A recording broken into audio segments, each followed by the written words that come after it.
Not all trees are a good thing, and on this particular property we have a blue Colorado spruce. Now if you have one of these on your front lawn, you might consider getting rid of it, which is what we're going to do here. Over time this is really going to get too large, and actually right now it's already overpowering this front yard.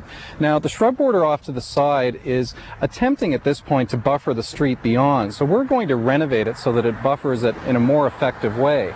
Now you can see in behind me that the architecture of the house is really quite beautiful and strong, and what we want to do is bring it out with new architecture in some low columns that will go across the front of the yard, and we're also going to replace the existing stone porch. Now that you can see that it's actually falling apart, and we're going to make it wider so that it spans and gives a more welcoming entry to the front of the home. There's going to be new foundations across the front of the house as well, and overall there's going to be a much more architectural look and a much more pleasing entry to the front of the home. Well, the big tree is gone, and that's really freed up the front of this property for a very dramatic transformation. Now, what we wanted to do is to create a terracing of the existing slope property and create a much more architectural approach to the front door. Now, the first terrace level is defined by these low columns. They're constructed of Indiana limestone, and they have a cap of the same material. And instead of putting a low wall or railing in between them, you can see that we've actually put in a low hedge of these Hicks yews. This stays bright and green year-round. Now the front walk is a really gorgeous India sandstone. You can see that the orange and the yellow tones to it tie back into the brick color of the house. And it's complemented by the risers. Now the risers are a solid stone material. These are called stone monolith risers, and in this case it's an Adair marble. There's a lot of blue tones to this Adair marble, which really then complement back into the yellow and orange tones of the India sandstone.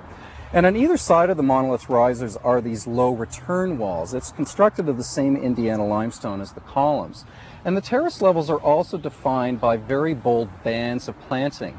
This all-season purple foliage of heuchera really contrasts well with the neutral tones of the stone, and they also act as a nice lush base for these ornamental flowering crabapple trees.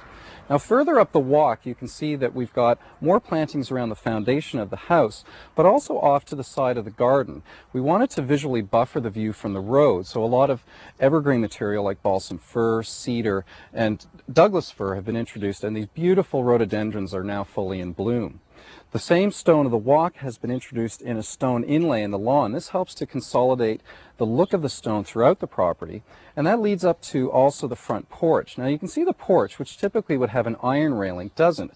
We've introduced the same Indiana limestone as the columns to create a nice low wall, which can also double as a seating edge.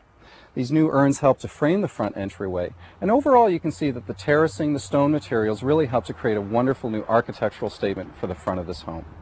If you have a large evergreen on your front lawn, consider removing it.